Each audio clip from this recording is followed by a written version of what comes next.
Welcome to JIT Television News Bulletin, where we bring you daily news, information, current affairs, business and investment, as well as finance and what is happening in the world of stock markets and global economics. Entertainment is our business. News on multiple platforms for all Zimbabweans and all Africans on one channel. The time is here. Isikhathi sifikile. Let's take a look at your headlines this hour. Zimbabwe Consul General in Johannesburg, Melody Chaurura, says that no one benefits from the crossing of borders at undesignated points. On your business news, the South African agriculture industry is sweating over a swarm of brown locusts that is threatening crops and vegetation throughout parts of the Northern Cape, Eastern Cape, and the Western Cape. And on your sports, a great start to the Africa Cup of Nations as the Olembe Stadium hosts a spectacular opening ceremony and Cameroon beats Burkina Faso to get the tournament going. Your leading story this hour, the Zimbabwean Consul General in Johannesburg, Melody Chaurura, says that Zimbabwe strongly believes in nurturing good relations with its neighbors for mutual benefit. Her comments come in the wake of increased news coverage of the situation regarding Zimbabweans who have been crossing the Beitbridge border post at undesignated points. Chaurura says that the management of borders and ensuring safe and orderly migration remains a priority to both Zimbabwe and South Africa, and the consulate was committed to providing documents to everyone who needed them. The Consul General says that it is Zimbabwe's expectation that people will use designated crossing points to visit other countries or to return home. Regrettably, it has come to the attention of the authorities that there are some people who deliberately avoid official crossing points for unknown reasons. It is this revelation that motivated Zimbabwe and South Africa to establish platforms of dialogue and aimed at developing solutions to this shared problem. In comments carried in most of the mainstream media, Chaurura says there are border patrols on both sides of the Limpopo, and the expectation is that these patrols will act as a strong deterrent to would-be offenders on both sides. Moving on, South Africa has reported the discovery of a new monkey hybrid which was found in KwaZulu-Natal.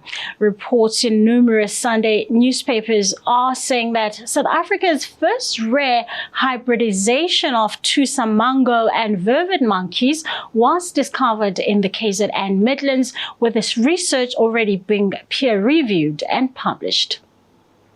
Internationally renowned baboon woman Karen Sachs found the pair, who have since been named Jackson and Jive, while working on the Samango monkey research project, which aims to better understand Samango monkey populations and the status of their habitats. The findings were scrutinized and subsequently published recently in volume 15 of the Primates Africa and Scientific Journal. A key aspects of the project was to observe the relationship between the Samango and vervet troops. Sachs says that they make an observation that the two species moved together and sometimes groomed each other at one of their study sites.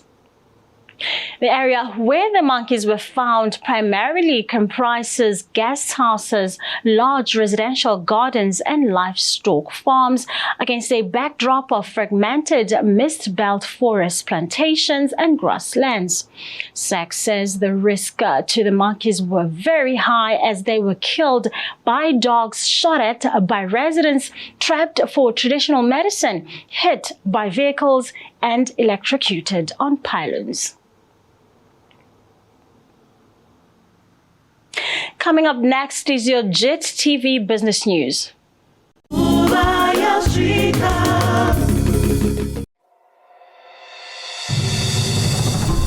Welcome to Zambezi River Lodge, Victoria Falls. Nestled on the banks of the mighty Zambezi River, right on the edge of the national park, Zambezi occupies the most unique and finest spot with the tranquility and seclusion every traveler seeks.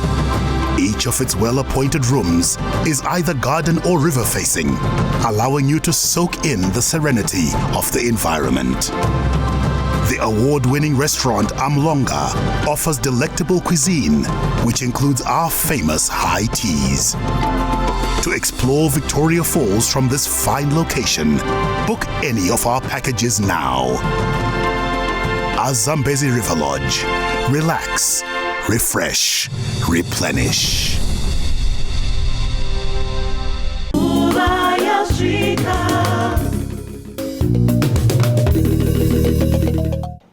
Your leading business story this hour. Businesses in and around Bulawayo's Shabalala suburb have closed operations as a safety precaution after an outbreak of Shigella. Bulawayo is Zimbabwe's second largest city and it has been struggling to revive most of its manufacturing and industrial base. Shabalala suburb is closest to the route on the route to the western suburbs, and most of the city's working class pass through the area of the outbreak. A Shigellosis outbreak was declared on November 26 last year in Bulawayo, the second largest city in Zimbabwe as of December 15, a total of 1,111 cases and 1 death. The source of the outbreak is not reported, but business authorities were monitoring the effects of the outbreak and how it would affect the local labor force. Health authorities say that businesses in Bulawayo were not largely affected, but the key area of focus remains Shabalala. Shigella bacteria spread easily from one person to another because it takes a few as 10 germs to take, or rather to make one sick. Symptoms of Shigellosis include diarrhea, fever, and stomach cramps. Authorities in Bulawayo say that most people get better after about 1 week, but can be sick longer or become dehydrated and need medical care. People can also be contagious even after feeling better. Hand washing with soap and water is the best way to protect yourself and others against Shigella infections. In other news, the South African agriculture industry is sweating over a swarm of locusts that is threatening crops and vegetation throughout parts of the Northern Cape, Eastern Cape, and Western Cape.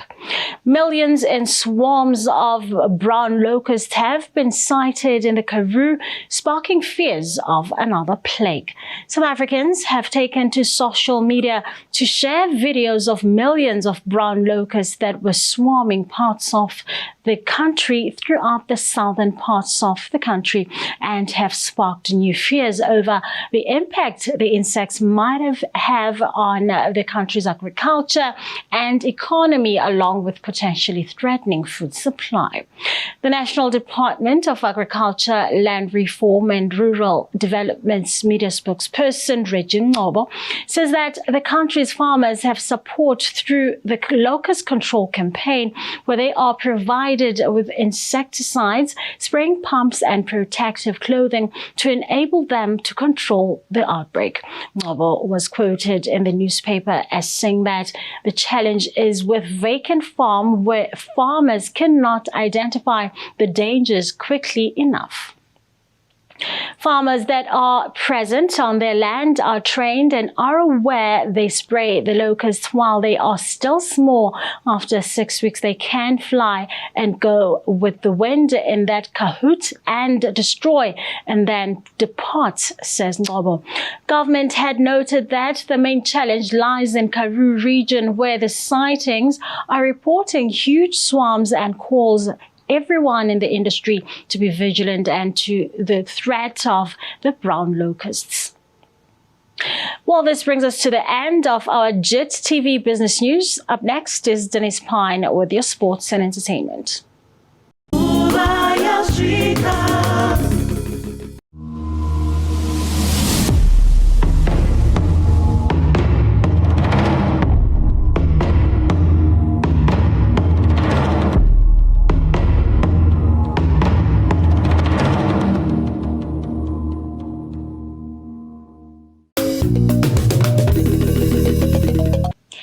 Hello and welcome viewers, my name is Denise Pan and you're watching JIT-TV Sports and Entertainment News. In your sports news this hour, the indomitable Lions beat Burkina Faso in a celebratory opening match for the first Cup of Nations to be held in Cameroon in 50 years. The Africa Cup of Nations has been delayed a year by the coronavirus pandemic, but after a colorful opening ceremony, the first game served up an absorbing contest. Cameroon suffered an early setback, but thanks to two penalties from their captain, Vincent Aboubakar, they preserved an unbeaten home record in competitive games that stretches back to 1973 and began their Cup of Nations campaign with a win 2-1 against Burkina Faso. It was not just the result that should encourage Cameroon's Portuguese coach, Tony Conceição. Aboubakar, who volleyed the winner in the final 5 years ago when Cameroon won their fifth title, looked lively throughout. Andre Frank Zambo Anguissa controlled the tempo from the back of a midfield. The mid-season timing of the tournament has received criticism from European clubs, while the emergence of the Omicron variant of COVID-19 is having an impact on fans and players. Attendances are capped at 80% of the capacity for Cameroon's matches and 60% for all other games, while supporters must be double vaccinated and have a negative test. Stay in touch with the JIT Television Sports Desk with me, Denise Pan, and former Zimbabwe Warriors legend Edo Bedina, and our panel of guests for the duration of the Africa Cup of Nations on our show, Game On. And welcome back. My name is Denise Pan and I'm with my technical co-host Edo Bedina, and you are watching Game On. We are currently covering the AFCON 33rd edition, and today we are paying close attention to the Malawi versus Guinea game. And the reason being, Malawi is in Group B alongside Zimbabwe, Senegal, and of course Guinea. So we're trying to see what our group is looking like and try to scope out where we're going to fare. So now, our game, Guinea versus Malawi. As I did mention earlier, the fans really were confident that Guinea was not going to take this one, and they took us by surprise. But let's get to the technical side, right? Let's look at the statistics. Looking at the game yesterday in terms of possession, Guinea was sitting on 55, Malawi was on 45. In terms of shots, Malawi was sitting on 10, Guinea on 13. Shots on target, Malawi was on 6, Guinea on 4. Attacks, we're looking at 80 for Malawi and 75 for Guinea. Dangerous attacks, 28 for Malawi and 31 for Guinea, and then corners 6 each. So tell me, from a coach's perspective now, because you're also coaching, let's hear what you think about yesterday's game. Yes, Pineapple. You know what? This I had to. This is a game where Malawi showed character. I think from the first whistle until the last. Because if you look at the attacks, yes. I think Malawi hit. This brings us to the end of your sports and entertainment news on JIT-TV this hour. Coming up next is the JIT-TV Weather Report.